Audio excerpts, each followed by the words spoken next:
করার নেকি, সাদাকা করার নেকি, কিন্তু পাপ এত ভারী নেকি টেনে তুলতে পারছে না। আল্লাহ নবী সাল্লাল্লাহু আলাইহি ওয়াসাল্লাম বলেছেন, আলহামদুলিল্লাহ তামলা আল মিজান। কেউ যদি দিনে রাতের কিছু অংশে যদি আলহামদুলিল্লাহ টুকু যদি বলে, তাহলে ওই আলহামদুলিল্লাহ নেকিটা যখন মিজানের পাল্লার নেকির দিকে চাপানো হবে, অর্ধেক ভারী করে দিবে। সুবহানাল্লাহ। এই আমল করা যাবে? কেউ জিজ্ঞেস করছে, ভাই কেমন আছেন, কি বলবেন? আমরা কি বলি? আমরা ওটা বলি না। আমরা বলি, হুজুর আপনার দুয়ায় আল্লাহর রহমতে ভালো আছে। বলি না? আজকে আমি গাড়ি থেকে নামছি, তো একজন আমাকে রিসিভ করতে এসেছে, আমি ওনাকে বলছি কেমন আছেন ভাই, তো হচ্ছে হুজুর আপনার দুয়ায় আল্লাহর রহমতে ভালো আছে। তা আমি ওই লোকটাকে তো জীবনে কোনোদিন দেখিনি, ওর জন্য দোয়া করতে যাবো কেন?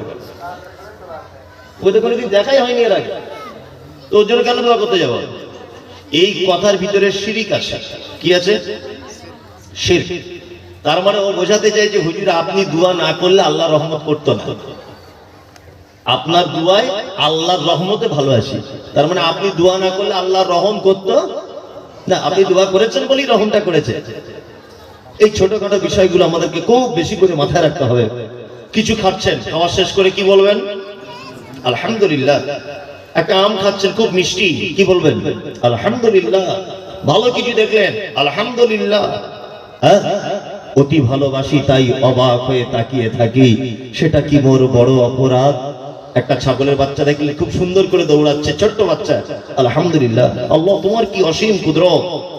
হসপিটালে যাওয়া লাগলো না, নার্স লাগলো না, এর মায়ের সিজার করা লাগলো না, এত সুন্দর বাচ্চা দিল, আবার বাচ্চাটা দৌড়াচ্ছে, আলহামদুলিল্লাহ। ফুটফুটে একটা গাছের ফুল দেখলেন, আলহামদুলিল্লাহ। আল্লাহ তুমি একই গোলাপ গাছে 20 রকমের কালারের ফুল দান করো, আলহামদুলিল্লাহ। এক কথায় টার্গেট রাখবেন সারাদিনে 100 বার আলহামদুলিল্লাহ বলা টার্গেট রাখবেন। ভাত খেলেন, এক দুটো করে লোকমা তুললেন, আলহামদুলিল্লাহ। খাওয়া শেষ, আলহামদুলিল্লাহ। কেউ জিজ্ঞেস করছে ভাই কেমন আছেন, কোনো কথা নেই, আলহামদুলিল্লাহ। ছোট্ট ছোট্ট আমলগুলো করবো আমরা ইনশাআল্লাহ। আল্লাহ নবী সাল্লাল্লাহু আলাইহি ওয়াসাল্লাম বলছেন, সুবহানাল্লাহ ওয়াল হামদুলিল্লাহ তামলাআনি ওয়া তামলাআনি মা বাইনাস সামাওয়াতি ওয়াল আরদ।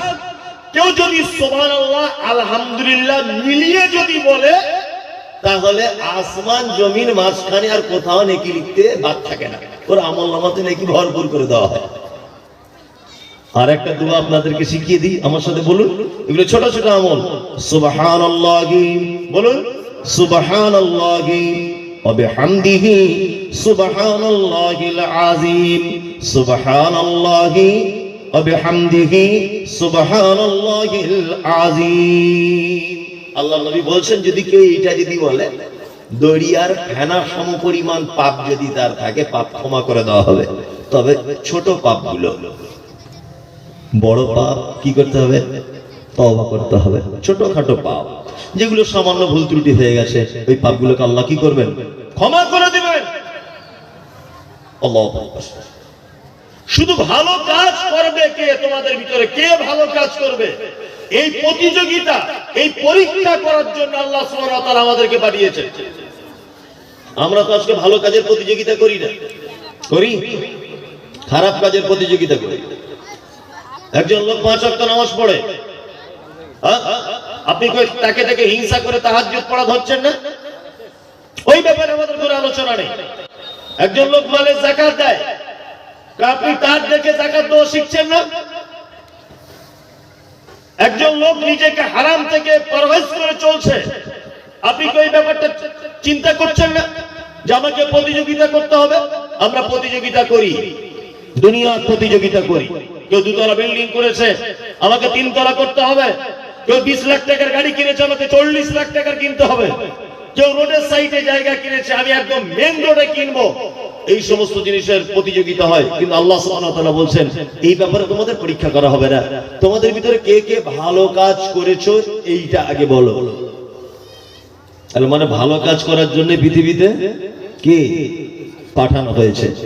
আর কিছু ভালো কাজের হাদিস আপনাদেরকে আমি শোনাই, দেখুন কেমন লাগে। আল্লাহ নবী সাল্লাল্লাহু আলাইহি ওয়াসাল্লাম তিনি বলছেন, কি বলছেন? হাক্কুল মুসলিমি আলাল মুসলিমি খামসুন রাদ্দুস সালাম। এক মুসলিম আরেকজন মুসলিমের সঙ্গে কটা জিনিসের হক রাখে? 5টা। আর একটা হাদিস আছে 6টা।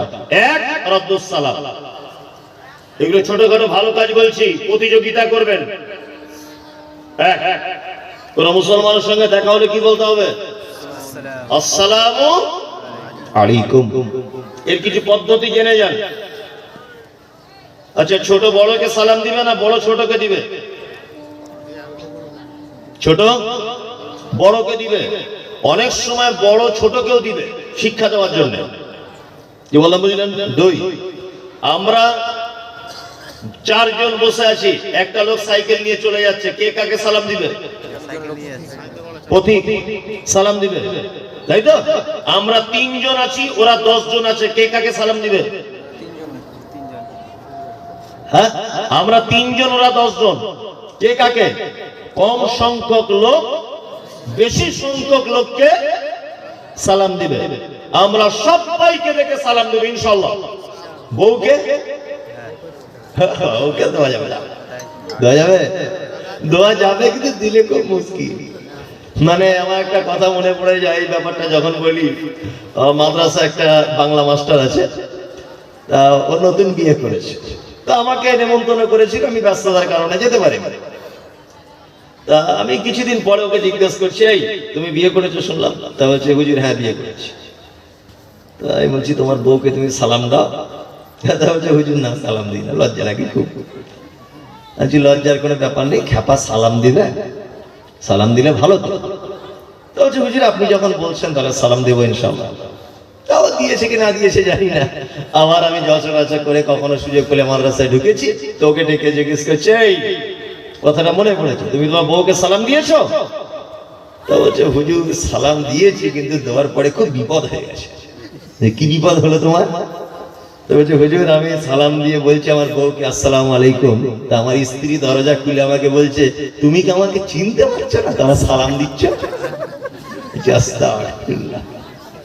তার মানে ওর স্ত্রীর এটা ধারণা যে স্বামী স্ত্রী পরিচিত, এক বালিশে মাথা দিয়ে শুয়ে থাকি, ও আবার কি সালাম দেবে?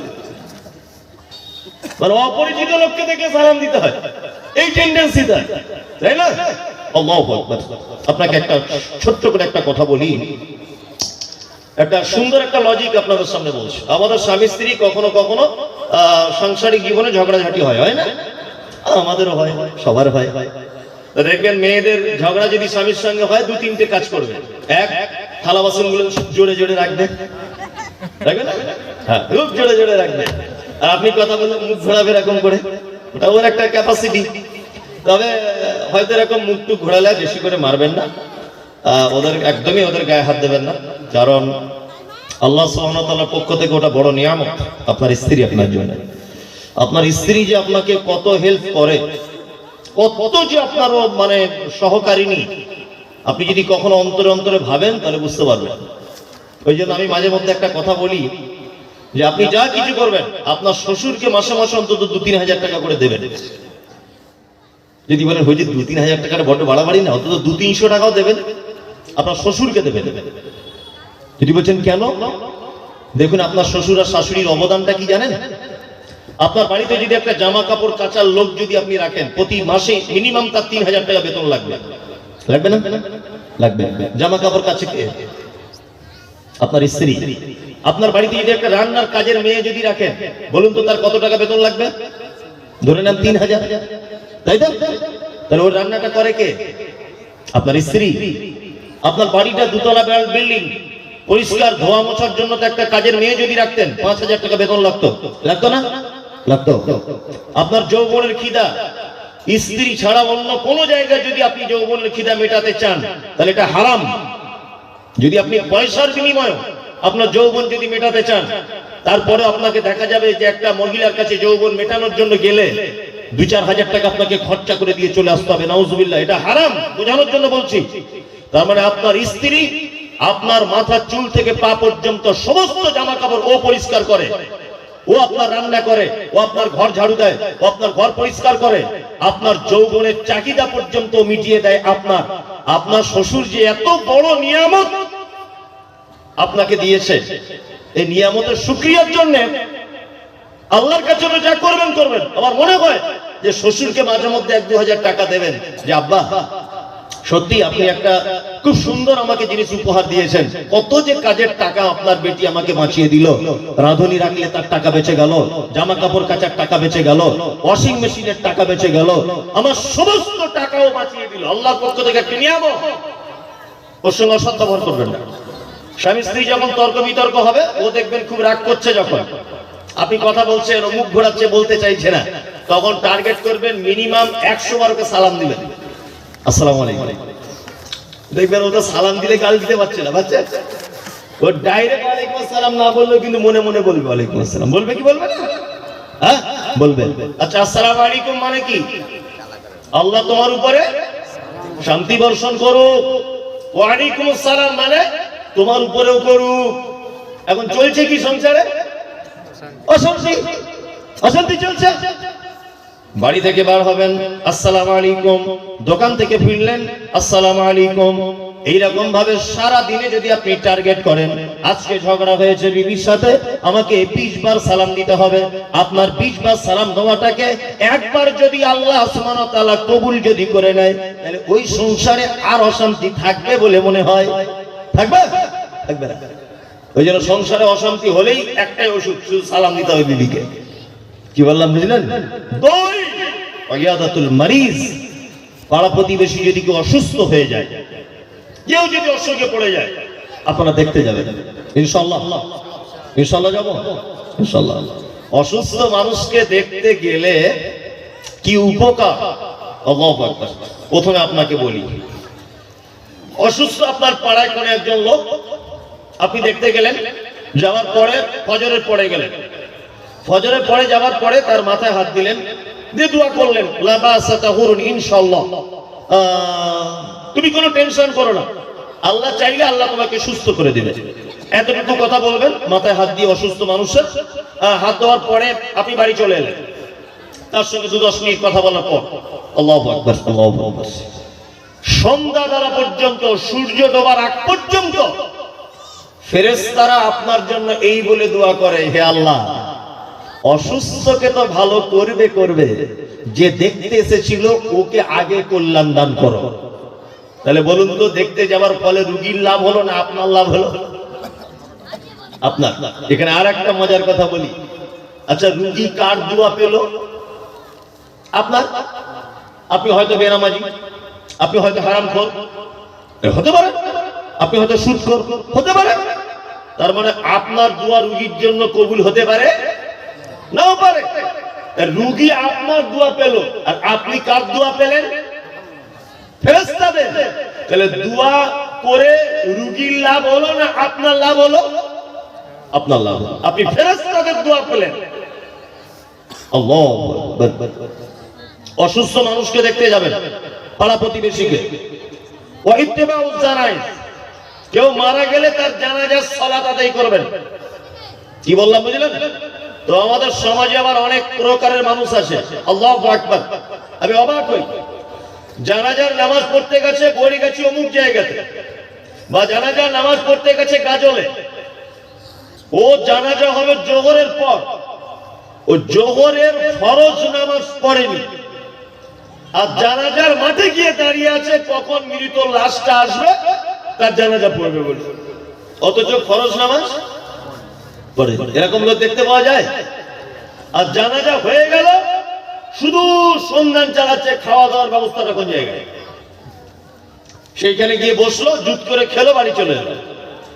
আচ্ছা জানাজা কি ফরজ? ফরজ? ফরজ নয়। জোহরের নামাজটা ফরজ। এদের অবস্থা কি জানেন?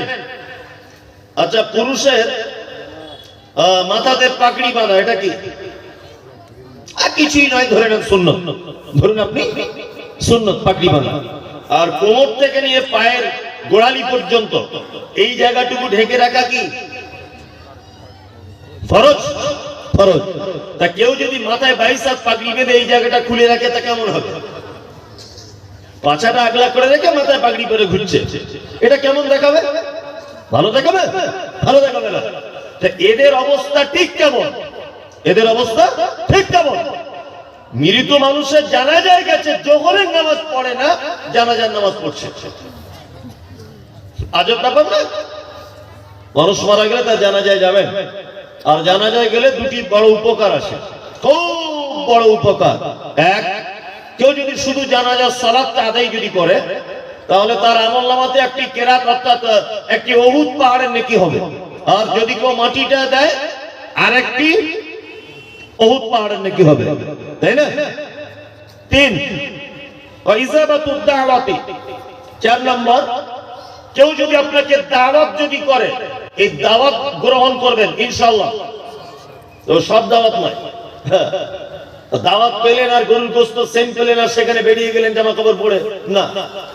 জিভ আছে বলে সব খাবার খেতে হবে তা নয়, হিসাব করে খেতে হবে কোন খাবার খেতে হবে আর কোন খাবার খেতে হবে না। এই যে খাতানা, মুসলমানি না যেটা কি বলছে খাতানা, এই যে আমাদের ওদিকে আছে, দেখেছি একটা লোক তার বেটার খাতনা দিচ্ছে, মোটামুটি 200 লোকের বিরিয়ানি করে বসে আছে, বিশাল অনুষ্ঠান। আপনার এখানে করে খাতনার অনুষ্ঠান? করে, কমছে কিন্তু করে। এর সঙ্গে ইসলামের কোনো সম্পর্ক নেই। একটা মানুষ মারা গেল, অনেক জায়গাতে হচ্ছে, যেগুলো আপনাদের এলাকায় না হলো, 40টা করে। যে ডেটে মারা গেছে ওই ডেটে প্রত্যেক বছরে বিরিয়ানি খাওয়ায় মানুষকে, করে কি করে না? তবে আমরা যারা নিজেকে আহলে হাদিস বলে দাবি করি, আমাদের আবার একটা বড় গুণ আছে, আমরা এগুলো করি না কিন্তু দাওয়াত পেলে খাই, চলে যায়। জিব আছে বলে যেখানে সেখানে আপনাকে কেউ দাওয়াত করলো, আপনি সেখানে চলে গেলেন, এটা কখনোই নয়। বৈধ দাওয়াত যদি করে আপনাকে, কি করবেন? সেই দাওয়াত গ্রহণ করবেন। আবার বৈধ দাওয়াতে যাওয়ার পরেও 2-3টে জিনিসের ব্যাপারে সতর্ক থাকতে হবে।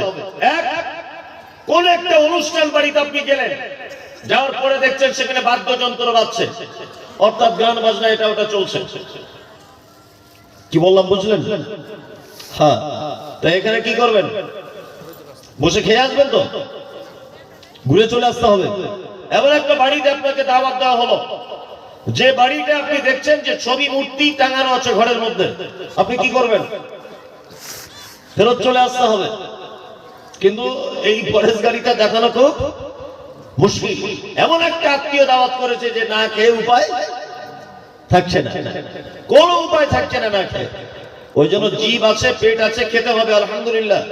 তবে খাওয়া দাওয়ার ব্যাপারে একটু যাচাই বাছাই করে, তদন্ত করে তবে বিয়ের অনুষ্ঠানে খেতে যাবেন, তার আগে নয়। নাম্বার 5, তাসমিতুল আতিশ। হাঁচি হলে কি বলতে হয়? ওটা যে শুনবে ইয়ারহামুকাল্লাহ যে শুনবে, তারপর ইয়াহদিকুমুল্লাহ ওয়া আসলিহু বালাকুম। এখানে একটা কথা বলে দিই, এটা শিক্ষণীয় বিষয়। আমার হাঁচি হলো, আমি যদি আলহামদুলিল্লাহ বলি, আমার বলা যদি ও শুনতে পায়, তাহলে ও কি বলবে? ইয়ারহামুকাল্লাহ। ও যদি ইয়ারহামুকাল্লাহ বলে, তাহলে রিপিটে আমাকে কি বলতে হবে? ইয়াহদিকুমুল্লাহ ওয়া আসলিহু বালাকুম। এই 3 পর্যায়ের উত্তর আপনাকে দিতে হবে। আল্লাহ সুবহানাহু ওয়া তাআলা আমাদের পাঠিয়েছেন ভালো কাজ করার জন্য। ওইজন্য আমি সব ভালো কাজের হাদিস আপনাদেরকে বলছি, ইনশাআল্লাহ আমরা আমল করব, ইনশাআল্লাহ। আরো একটা ভালো কাজের হাদিস আপনাদেরকে আমি শোনাবো ইনশাআল্লাহ। আচ্ছা, আপনারা যারা বসে আছেন এখানে, জান্নাতে যাওয়ার ইচ্ছা আছে? সবার আছে? সবার আছে। তো জান্নাতে যাওয়ার জন্য একটা হাদিস বলি আপনাদেরকে। আল্লাহ নবী সাল্লাল্লাহু আলাইহি ওয়াসাল্লামের কাছে একটা লোক এসে বলছেন, আল্লাহর নবী, আমি এমন কিছু আমল করতে চাই যে আমল করলে আমি জান্নাতে যাব, আপনি আমাকে সেই আমলগুলো বলে দেন। আল্লাহ নবী সাল্লাল্লাহু আলাইহি ওয়াসাল্লাম তিনি বলছেন, তা'বুদুল্লাহ, এই সর্বক্ষেত্রে তুমি ইবাদত করবে কার? আল্লাহ। গোলামি করবে কার? আল্লাহ। ওয়ালা তুশরিক বিহি শাইয়া, ভুল করে কখনো যেন শিরিক করবে। শিরিক বুঝেন তো? সহজ ভাষায় বুঝুন। আল্লাহর যে ক্ষমতা আছে, এই ক্ষমতা পৃথিবীর অন্য কারো আছে এটা মনে করা শিরক।